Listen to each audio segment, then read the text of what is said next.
कहा ना अर्जुन है ये, आप कैसे पता चला? उसने कहा नोट्स मेरे हैं।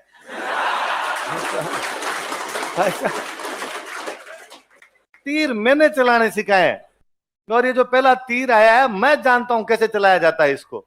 और कहा अर्जुन ने पहला तीर मेरे चरणों में मारा है, मेरे कदमों में मारा है। इसका मतलब अर्जुन चाह रहा है, हे गुरु द्रोण अपना आशीर्वाद प्रदान कीजिए, मैं अपना युद्ध शुरू करने जा रहा हूं। और अब देखना अगला तीर भीष्म पितामह के चरणों में। अब भीष्म ने कहा आ गया। नदी है, बाणगंगा नाम की एक नदी निकलती है वहां पर।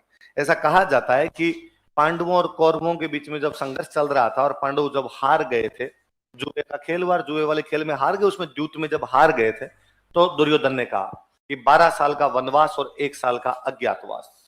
12 साल का तो वनवास और 1 साल का अज्ञातवास का मतलब है कि उसके अंदर तुम किसी को दिखाई नहीं दोगे, उसके अंदर किसी को, यदि तुम्हें उसमें देख लिया गया तो वापस 12 साल का वनवास और 1 साल का। पांडवों ने जैसे तैसे अपने 12 साल का वनवास काटा, अब 1 साल का अज्ञातवास आया तो कहां जाए। और कहा कि 500 भाई साथ साथ में रहेंगे, तब तो किसी को भी डाउट हो जाएगा अपने ऊपर। तो 500 भाइयों ने अलग अलग वेश धारण किए और विराटनगर आ गए। कहां पर आगे? यहाँ राजा विराट राज करते थे, राजा का नाम विराट था, इसलिए जगह का नाम ही क्या पड़ गया? विराट। राजा विराट की नगरी में 500 भाइयों ने आके अलग अलग नौकरी कर ली। ऐसे भीम बन गया रसोईया। भीम क्या बन गया था? रसोईया। भीम को पता था कि भूख ज्यादा लगती, और कोई काम करेंगे क्या पता मालिक पूरी रोटियां देगा कि नहीं देगा, इससे अच्छा रसोइये बन जाते हैं, बस बनाते रहो, साथ साथ में रसोई में कौन देख रहा है। ऐसे अर्जुन जो था, अर्जुन बना करण जौहर, है ना, ब्रहनल्ला, ना महिला ना पुरुष, है ना, और घुंघरू घुंघरू बांध के वैसे रहता था, लिपस्टिक लगा के अर्जुन एकदम। और राजा विराट की राजकुमारी थी, राजकुमारी उत्तरा, क्या नाम था? कहानी सुनी हुई? नरेंद्र सर ने बता दी। राजकुमारी उत्तरा को डांस सिखाने का, राजकुमारियों को डांस सिखाने का काम करने लगा। ऐसे युधिष्ठिर थे तो युधिष्ठिर राजा के दरबार में छोटा मोटा कोई काम करने लगे। ऐसे सब लोगों ने अलग अलग अपने काम बांट लिए। उधर से ये ढूंढते हुए घूमे, कौरव ढूंढे कि भाई ढूंढ लो, आवाज सही कर, इसकी आवाज सही नहीं, कि ढूंढ लो, और यदि इनका पता चल गया तो एक बार फिर इनको 12 साल का वनवास और 1 साल का क्या हो जाएगा? अज्ञातवास हो जाएगा। द्रोणाचार्य को पता चला, कौरवों के गुरु कौन थे? द्रोणाचार्य। द्रोणाचार्य को पता चला कि आजकल पांडव कहां पर रह रहे हैं? विराट। और उसने कहा कि दुर्योधन वो विराट नगर में है। दुर्योधन ने राजा विराट से बात की कि राजा विराट, हमारे 5 बंदे तुम्हारे इधर घूम रहे हैं, पकड़ के हमें सौंपे जाए, पांडव यहाँ घूम रहे हैं। अब राजा विराट को तो खुद को ही नहीं पता कि वो 500 अलग अलग टाइम में आए थे, तो कैसे पहचाना जाए ये वो 5 है? नहीं यार, हमारे यहाँ पे तो कोई बंदे नहीं। दुर्योधन ने द्रोणाचार्य का, गुरु द्रोण आपकी सूचनाएं झूठी है, और वहां पर इस प्रकार के कोई बंदे नहीं है। द्रोणाचार्य ने कहा कि नहीं, मेरी आई भी इतना धोखा नहीं खा सकती। इंटेलिजेंस कह रही है कि वहां पर बंदे हैं तो वहां पे बंदे हैं, और भेष बदल के रह रहे हैं, तो कैसे निकाला जाए उनको बाहर? अपने क्या पता चले यही आदमी है। तो द्रोणाचार्य ने कहा एक काम करो, तुम तो विराटनगर पर आक्रमण करके उनकी गायें छीन लो। क्या छीन लो? और सच्चा क्षत्रिय कभी भी गायों की लूटपाट को बर्दाश्त नहीं कर पाएगा। बाहर निकलेंगे तो कहा ठीक। एक दिन पता लगाया कि राजा विराट अपनी राजधानी से बाहर है। युधिष्ठिर, आवाज सही नहीं इसकी, एक और है तो मैं नहीं सुन रहा, ये तो अजीब सा यूं लग रहा है। और कहा कि भाई युधिष्ठिर बाहर गया हुआ है, युधिष्ठिर बाहर, वो राजा विराट बाहर गए, राजा विराट के साथ में बाहर कौन गया हुआ है? युधिष्ठिर। युधिष्ठिर बाहर गया हुआ। युधिष्ठिर समझदार आदमी था, ये लड़ने जाएंगे तो युधिष्ठिर उनको समझा सकता था। अब युधिष्ठिर नहीं है तो उनको समझाने वाला कोई आदमी भी नहीं है। और अचानक एक दिन आक्रमण किया गया विराटनगर पे, और आक्रमण करके उनकी सारी गायें चुरा ली। तो विराटनगर का सेनापति भाग के आया राजकुमार के पास। राजकुमार का नाम था उत्तर। क्या नाम था? और राजकुमार उत्तर को आके कहा कि भाई राजकुमार उत्तर अपनी गायों को चुरा के ले गए, आक्रमण हो गया। राजकुमार उत्तर ने कहा कि जवाब देंगे, और चलो मैं चलता हूं लड़ने के लिए। तो कहा ठीक है, आपका रथ तैयार है, बाहर आओ।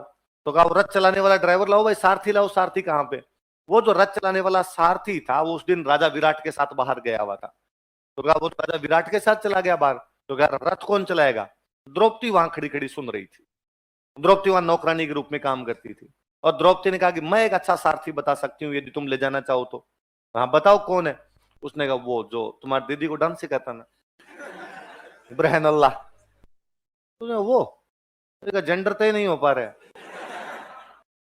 वो रथ चलाता है। अरे मैंने सुना था एक दिन, और वो कह रहा था कि मैं पहले किसी राजा के रथ चलाने का काम करता था, ये प्रोफेशन चेंज किया उसने अब तो। बुलाया अर्जुन को, बुला कहा भाई तुम रथ चला सकते हो? अर्जुन ने कहा।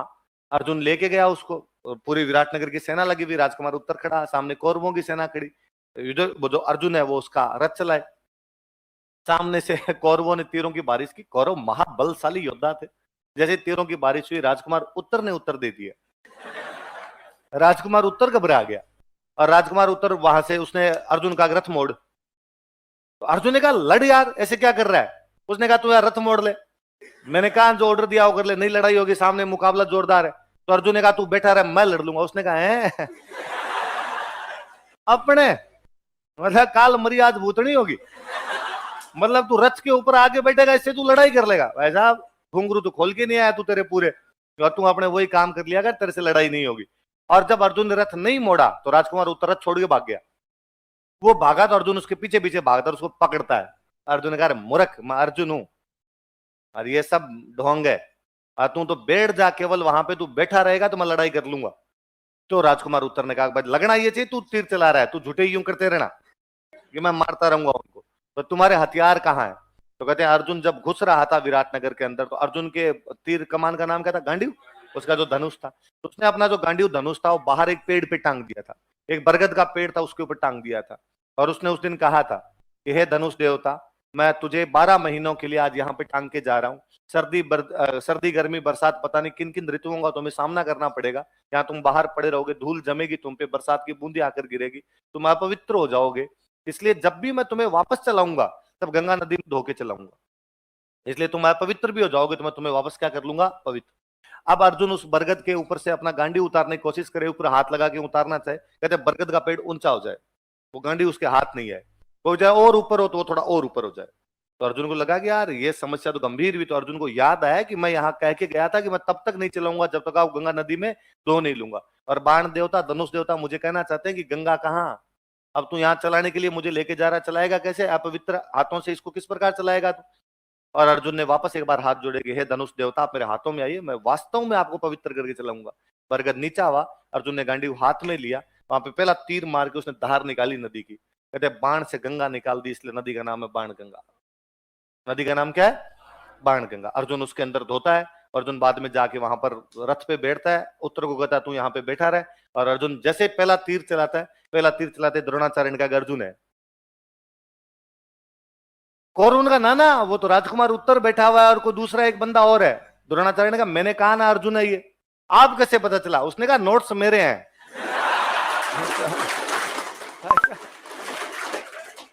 तीर मैंने चलाने सिखाए, और ये जो पहला तीर आया है मैं जानता हूं कैसे चलाया जाता है इसको। और कहा अर्जुन ने पहला तीर मेरे चरणों में मारा है, मेरे कदमों में मारा है। इसका मतलब अर्जुन चाह रहा है हे गुरु द्रोण अपना आशीर्वाद प्रदान कीजिए, मैं अपना युद्ध शुरू करने जा रहा हूं। और अब देखना अगला तीर भीष्म पितामह के चरणों में। अब भीष्म ने कहा आ गया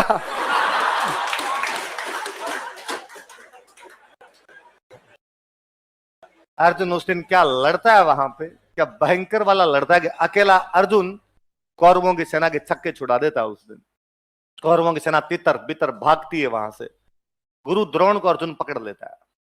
अब पकड़ने का और हमारी सेना भागने का कोई लाभ नहीं है। हमने तुझे अज्ञातवास पूरा होने से पहले देख लिया है। अज्ञातवास 14 के दिन कंप्लीट होना था। कब कंप्लीट होना था, जिस दिन पकड़ा गया वो 8 दिन पहले की बात है, षष्ठी थी, वो छठ थी, क्या थी। तो हमने आज पकड़ लिया है तुम्हें, और अब हम कहेंगे कि सब अज्ञातवास में तो 8 दिन बाकी पड़े थे, हमने देख लिया था। अर्जुन ने कहा कि गुरु द्रोण ये कौन बताएगा कि मैं अर्जुन हूं, कौन इस बात की पुष्टि करेगा। द्रोण ने कहा मैं करूंगा, मैं कहूंगा तूने मुझे पकड़ा था, उसने कहा मैं मार दूंगा अभी, वरना हाँ बरोगे जब दरबार में आपसे पूछा जाएगा तो आप कहोगे कि नहीं हमने अर्जुन को 14 के दिन देखा था, अर्जुन को छठ के दिन नहीं देखा था। तो गुरु द्रोण ने कहा भाई ठीक है, तू कहेगा वैसे मार तो मत कम से कम।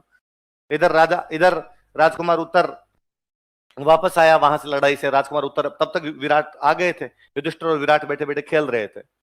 और राजा विराट को जाके उत्तर ने कहा कि युद्ध हुआ और हम युद्ध जीत कर आए। किसी सेनापति ने जाके कहा युद्ध हुआ, युद्ध हम जीत कर आए। तो राजा विराट को तो इतनी जानकारी थी कि राजकुमार उत्तर सेना को लेके गया हुआ है। तो राजा विराट ने कहा कि जहां मेरा बेटा उत्तर जाएगा वो युद्ध नहीं जीतेंगे तो कहां जीतेंगे।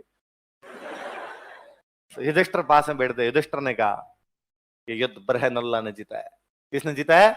तो राजा विराट को इतना गुस्सा आता, राजा विराट उसके वो खेल रहे थे, वो चौपड़ वाले पास थे, वो खींच के मारते हैं, युधिष्ठिर का नाक तोड़ देते हैं। शर्म नहीं आती तुझे, तो मेरे राजकुमार के लिए इस प्रकार की बात करे और तुम करे वो ब्रहनल्ला वो युद्ध जिता के लाएगा। इतने में राजकुमार उत्तर खुद आया और राजकुमार उत्तर ने आकर कि डैडी ये अर्जुन है। हाँ अरे रुक जा रे कहानी सुनाने दे, पानी टपक रहा है इसके, घाव हो रहे हैं पानी में तेरे, तुम ठीक हो यार। यहाँ का अर्जुन में घूम रही है जनता, यहाँ गंगा जी धरती से निकल रहे हैं, पानी टपक रहा है। वाह रे वाह, मठ मार देते हो बात का पूरा। करो रे इनके पानी ठीक करो पहले। पश्चिमी राजस्थान लोग पानी देखा हुआ है नहीं, टपक गया ऊपर से कहीं से। तो हाँ तो उसने आगे कहा, उत्तर ने आगे कहा कि नहीं भाई वो अर्जुन है, बरहनल्ला नहीं है। और राजा विराट को जब इस बात का पता चलता है कि भाई ये बरहनल्ला अर्जुन है, ये युधिष्ठिर है, ये भीम है, तो राजा विराट बड़े राजी होते हैं। राजा विराट कहते हैं कि भाई मैं मेरी राजकुमारी उत्तरा की शादी अर्जुन से करूंगा। राजकुमारी उत्तरा की शादी किससे करूंगा?